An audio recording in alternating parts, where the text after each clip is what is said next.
no different than you. Like when people walk in here and they see, there's no mistaking, by the way, who owns this place. Oh, really? Wow.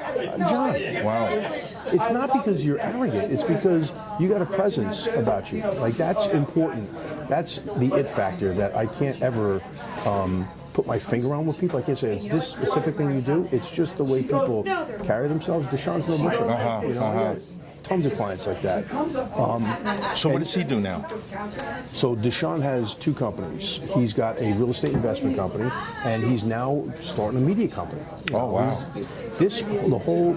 I shouldn't say the whole. Part of the benefit of today was to get Deshaun inspired to take that next step, to start that media company. But look, at the end of the day, this is right here. This is life. This is what people do on their day in and day out travels. Like this is John. Somebody says Bacari Grill, they say John. We say John, they say Bacari Grill. And so all we're going to talk about, like when I say to you, as we're talking, John, tell me how you got involved in this business. Like, what would you tell me? How did you get involved in this business? That's all we're doing. Okay. Like, how did you get involved in the business? This is a dry run. We'll do a dry run, all right? Okay. How did you get involved in the business in the first place? I got involved as a young boy. My Greek immigrant father took me to work one summer. I was 11 years old. I was excited. I was making $5 a day. A whopping $5. Yeah. Actually, $5 was $5 back then. Yeah. And $5 added up at the end of the month. Yep. And it was fun until winter came, and I was getting up at 5 o'clock in the morning, and it was 0 degrees outside, and I had to get into a vehicle that barely had any heat. By the time we got to the diner, the heat would kick on. Right. So it was too late. Right. But I did it, and where was that? What diner was it? It was the Keystone Diner in East Rutherford, where actually the Meadowlands is. Okay. Because of eminent domain, the state bought my dad out. Okay. Paid for the property and told him to get out. How the hell did he end up there? My godfather and my dad were not only business partners, they were best friends. Right. And my godfather's father found it. And he was kind of like the capitalist who funded the project and put his son and my dad to work. Sweat equity. Sweat equity is what they invested. Okay. And they made a run of it, and then when the state bought them out, they went to West Orange, opened up a restaurant, liquor. It was a good market back then. Great market. Yeah. They did very well. And then he had a couple other restaurants along the way, and I was always following him. Not purposely, but he needed support. So he needed another set of eyes, another set of hands.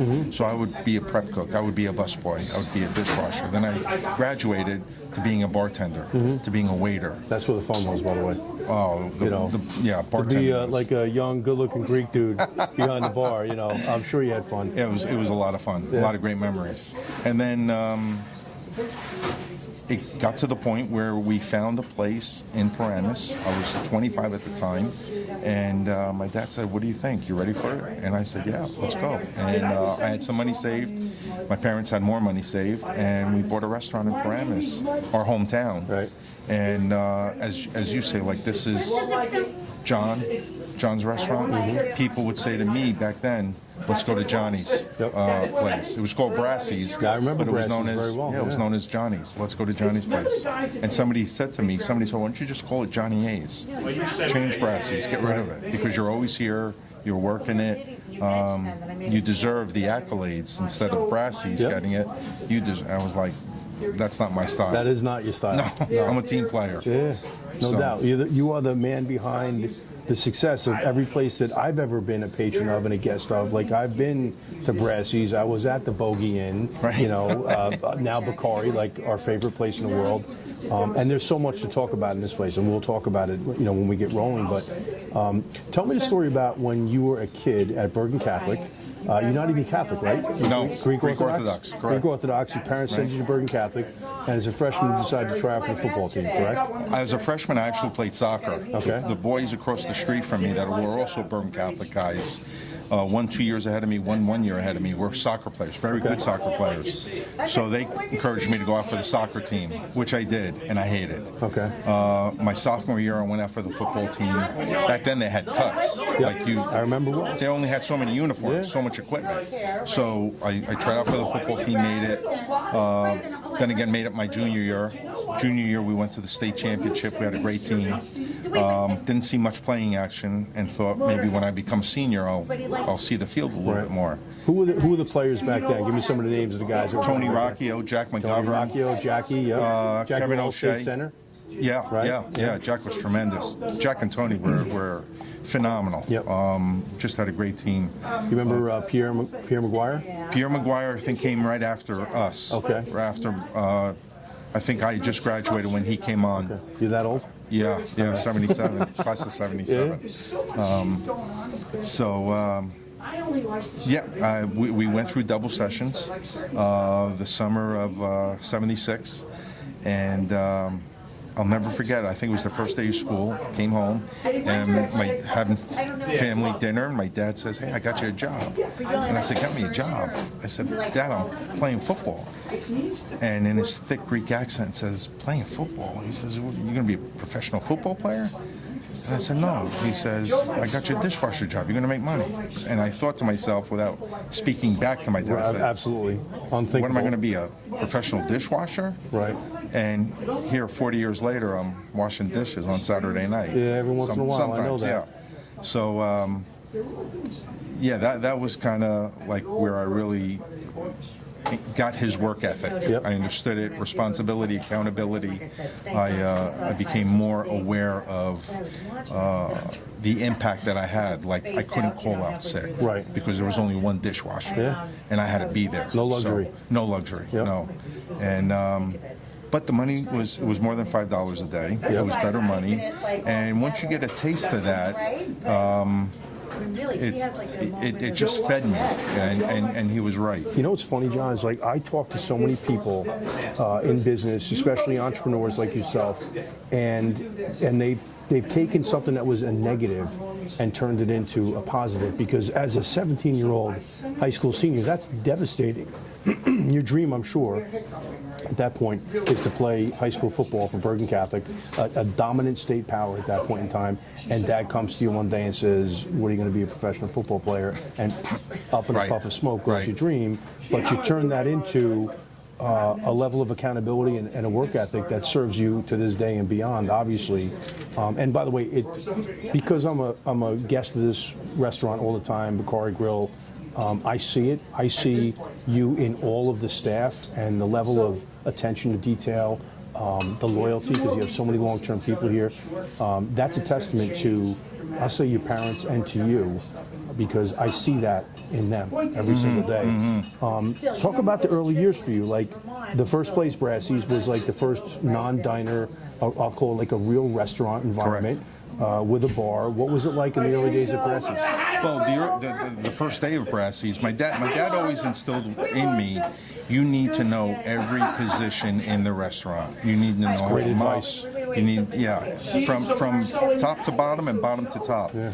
And sure enough, it took us about a week to get organized. You know, making sauces and ordering things and just establishing the foundation to opening up a restaurant.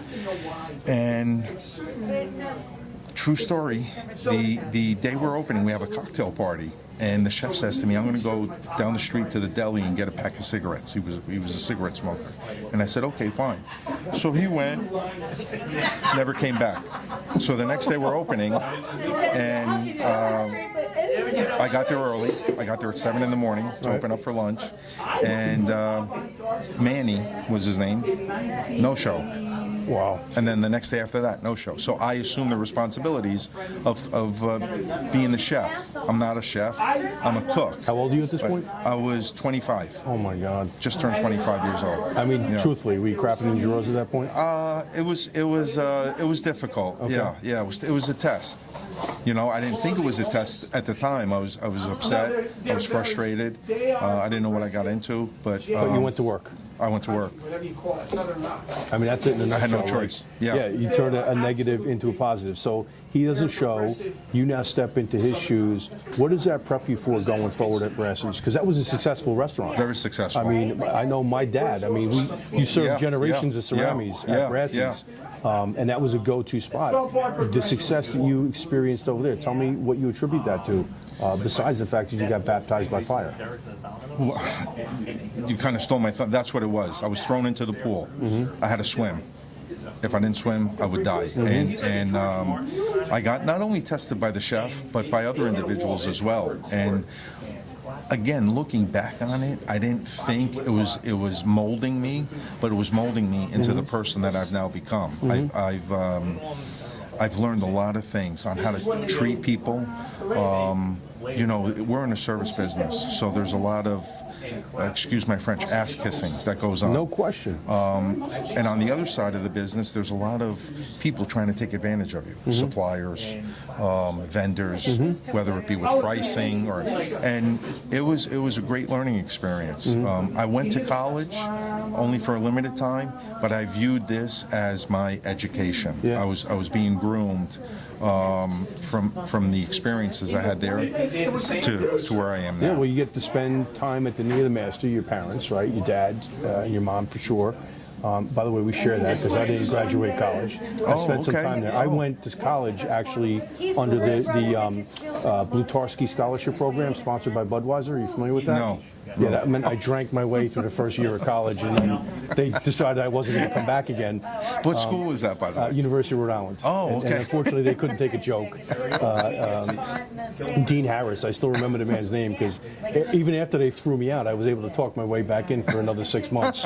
And again, they still couldn't take a joke. My sense of humor hadn't gotten any better in their minds. But I love people that basically went the path of, I'm going to go do it, all right? And they actually treated that experience just like you did, as almost like going for a master's degree in the business that you're going to spend the rest of your life in. And it's so evident in your operation, because everything that you say is what you do. I witness it all the time when I'm in here. And whether it's, you know, taking care of your guests or making sure all of the details are attended to, it's really evident in your operation.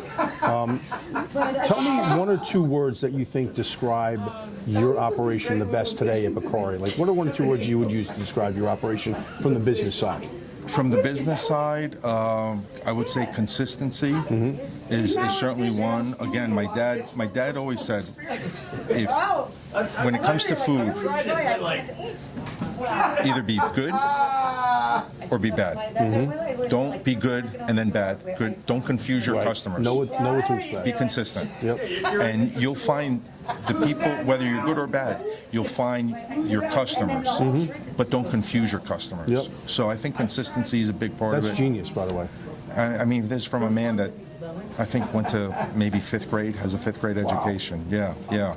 But he was spot on. And I think the other thing about our business is people talk about hospitality. You know, we're in the hospitality industry, but I think it's a sincere hospitality that we exude. Like when we see people that we know, there's the handshake, there's the hug. It's genuine and authentic. Yeah. I think those are the two words: sincere hospitality and consistency to the product that you're. That's how you grew up, right? That's how it's what you guys deliver.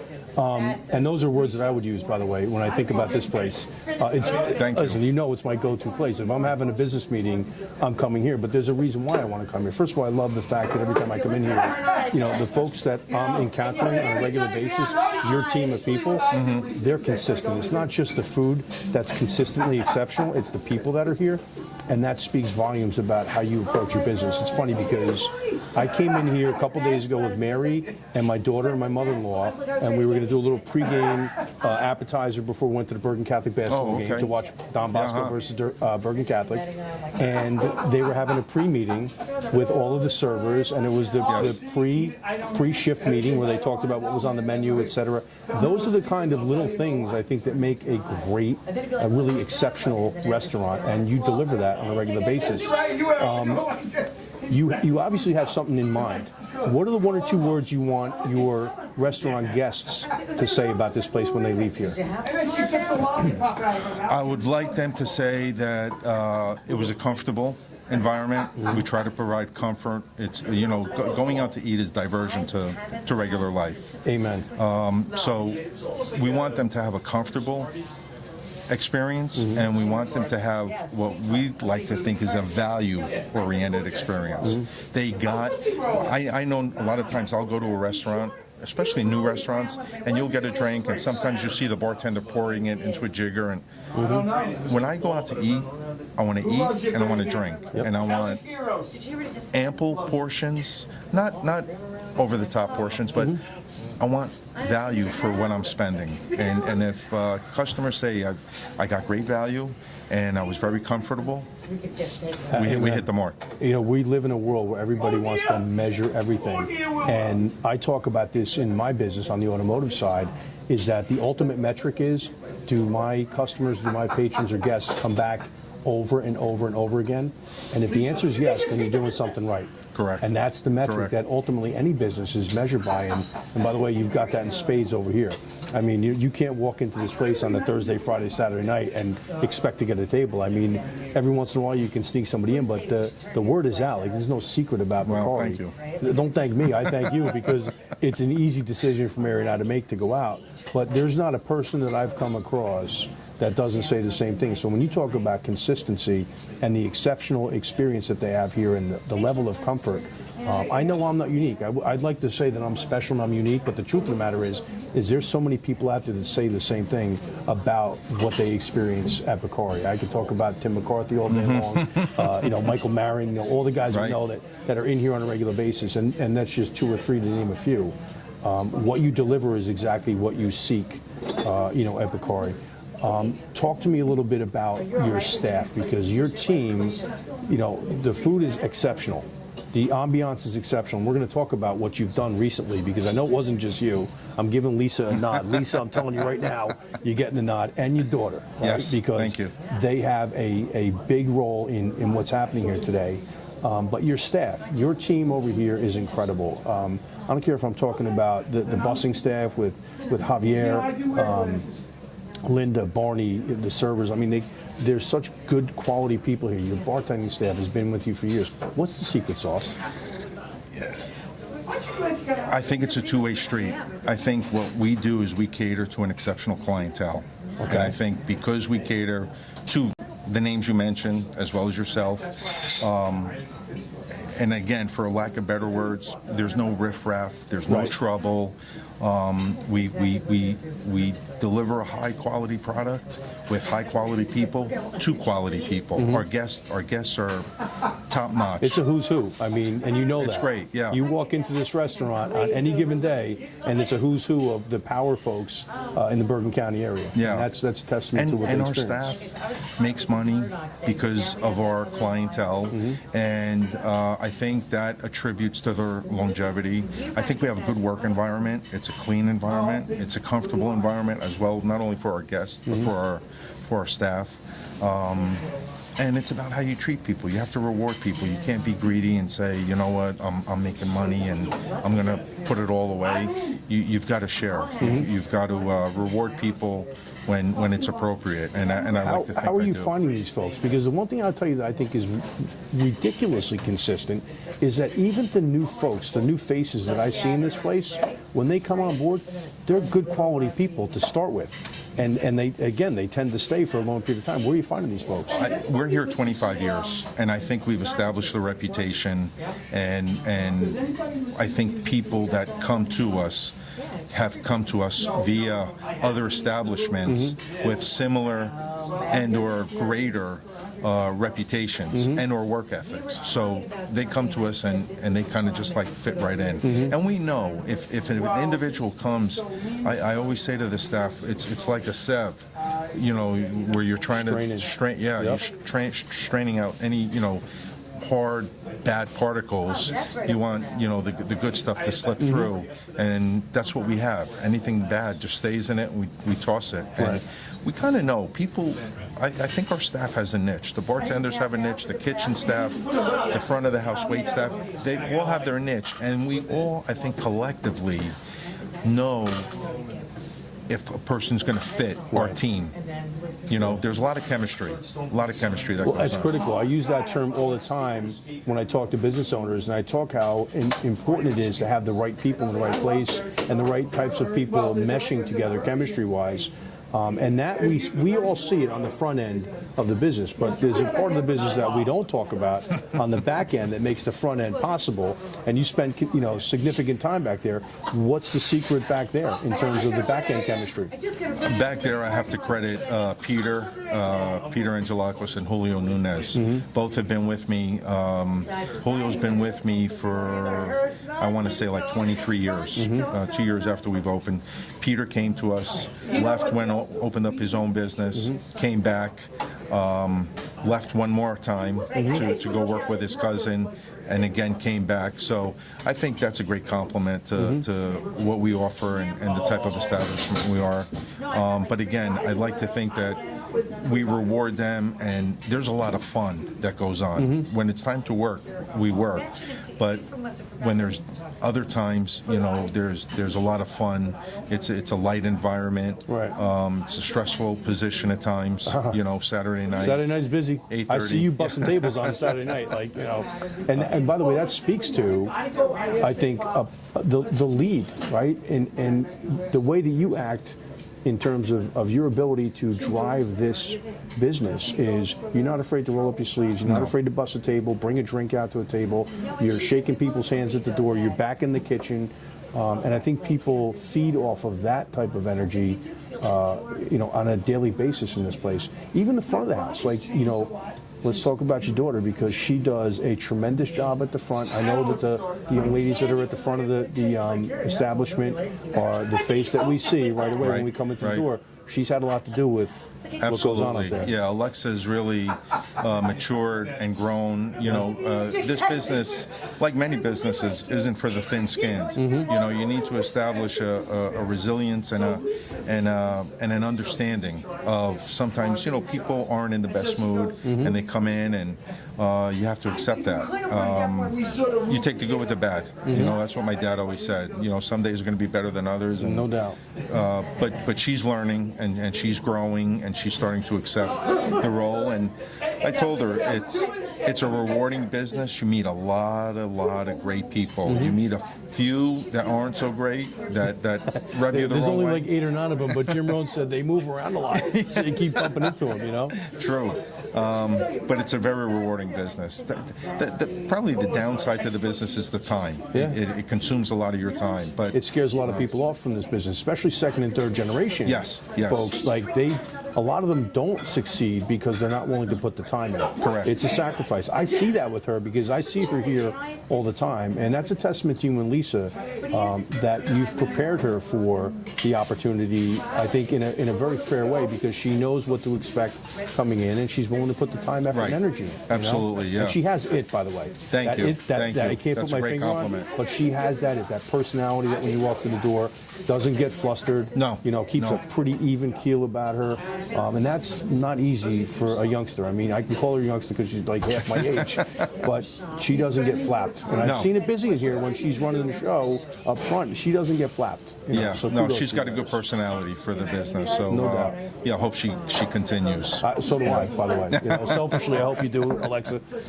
Let's talk about the decor, because you recently did some significant work on the inside of the restaurant. I think Lisa might have had a hand. She did in everything. That, 100%. She did everything. Yeah. We were about a year ago now, February 2018. We decided that the restaurant needed a facelift. Okay. We were going to celebrate our 25th anniversary in come October 2018. So she and I sat down. We discussed what our intentions were, how to do it, and like anything, it was an all or nothing. Kind of scenario. We're going to do it the right way, or we're not going to do it at all. Right. We know the ceiling needed work. We knew the floor needed work. We were going to pick and choose our battles, and we said, let's just do the whole thing. So we... not an easy decision, by the way. Not an easy decision. Significant number of zeros after that. Correct. Get it, Correct. And time. Yeah. Time was of the essence. Sure. So She provided, what we did is we collaborated, and she provided the creative aspect of it, and I attributed to the function aspect. Like, that's The what you need. execution portion of it. Yeah, you need the things that where creativity and functionality met. Yep. Because otherwise it wouldn't work. You know, you could build a beautiful restaurant, but if your staff can't function, it's worthless. That's such a great point, because that's it, the duality of design and function, right? That piece of the conversion of technology is critical. Like, I look around and I notice things because I've been coming in here for so long, but the things like the wallpaper, the things like all of the front fascia of the bar and the oven, the ceiling panels, the lighting, like everything to me fits. It flows, and so she gets mad props for the artistic and the creative side of it, because the execution was phenomenal, and everybody that comes here says the same thing. Like, it's almost like walking into like you opened up a new restaurant and just brought all the staff along with you. Right. You know what I mean? And right. all of the hallmarks, the quality hallmarks of Bacari are still there, but there's just something about the environment that's been punched up. Yeah. When we first opened, we wanted our restaurant. The greatest compliment we could get is if someone said, "I feel like I'm in Napa Valley," and talk to that. They said it. So we hit the mark. The colors, the wood-burning oven, everything kind of like played off one another. Then when we added sushi to it, we felt as though we kind of left Napa and we were heading more towards LA. Right. So we wanted to be more LA-like. So Lisa, kudos to her, did a lot of research, and based on colors, textures, finishes, lighting, stonework, a lot of the elements, play into one another. So that's all her. She did it all. It's incredible, because now you tie right back to what it was, I think, that launched your passion for great food and great wine. You talk about your first trip out to Napa. We went to, Lisa and I were celebrating our anniversary. We went to Napa Valley, our 10-year wedding anniversary in 1999, and we didn't know what to expect. So we had gone out, and we'd gone, because of being in the industry, we were afforded certain luxuries of going to certain vineyards and seeing what was going on. Right. Not as a general tourist, but more behind the scenes. Behind the scenes, yep. And the passion that the farmer, the grape picker, to the people that press the wine, to the people that bottle the wine, to the people that sell the wine, the passion was on a different level. Yep. They all loved what they did, and they were so in love with the product that they displayed. I had said on my wine list, I wanted to display that same passion and love for their product in my restaurant. Right. So I was fortunate enough to submit our wine list to Wine Spectator, and that year in 2000, we won our first wine award, and have won since the last 19 years. Yep. So I can attest, because I've actually enjoyed that wine list on a regular occasion. But I love the fact that the foundation of everything you've done here is based off of what you experienced out in Napa, because it had such an impact on you. By the way, great book, House of Mondavi, if you've not read it. Oh, I haven't. It's such a magnificent book, because it speaks to what you're talking about, that underlying passion and foundation for what they call wine nuts onophiles. Is that correct? Yes. So that's how I'm billing you, as my buddy, the onophile. But the truth of the matter is that speaks to everybody that comes into this place, and I love the fact that you use that as the basis for everything that you do over here, because it comes through, you know. And most folks, I hate to say it, but they're not taking a trip out to Napa. So you're bringing a lot of Napa back to New Jersey. So maybe we get to call this place the Napa Valley of New Jersey. Love to. That'd be a great compliment. John, to wrap up, let me just ask you this. As we look at the next 10 to 15 years, what gets you the most excited about this business and about Bacari specifically?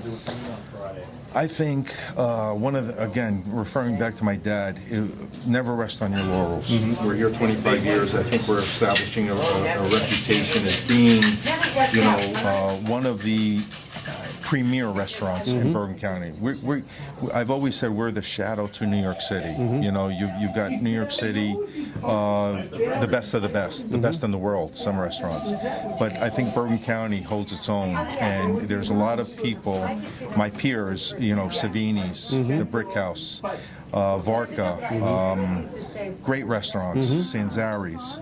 They're all good restaurants, and if my name and or my restaurant is said amongst those, that's a great compliment. So I think what we need to do is just continue doing what we're doing, improving every day, and as I said, not resting on what we've established, but keep raising the bar.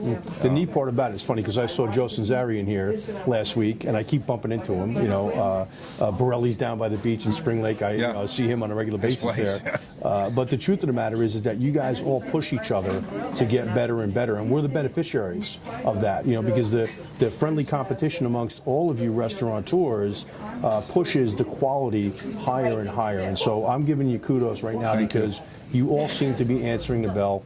And by the way, if people are looking for a great place to go for a special event, like this is a great spot. You've got the room in the back where you can host, you know, large functions. The restaurant. I mean, try and get in here on a Thursday, Friday, Saturday night. I implore you to try and get in here because the truth of the matter is it's worth the wait. Even if you have to wait a half an hour for a table, it's worth the wait. But what you're doing over here, it resonates with people, and people feel it when they walk in. There's a texture to the culture in this restaurant. It's a testament to your parents. It's a testament to you, to Lisa, to Alexa, and to your staff and your team. And I just want to congratulate you because you were the one person that I really wanted to speak to. Quite honestly, you're the first person that I'm doing this with, and that was for a reason because I so respect and admire what you've been able to accomplish, and I respect your humility. Thank you. You're at the tippy top of your game, and you act like you're just getting started, and you laugh, but that's the truth, and people can learn a lesson from that. So, man, I thank you. Thank you, my friend. I appreciate it. I'll be back again. Good. And again. I hope so. And again. Good. All right, buddy. Thank you. Thank you. We were rolling the whole time, just so you know. Yeah, you liar.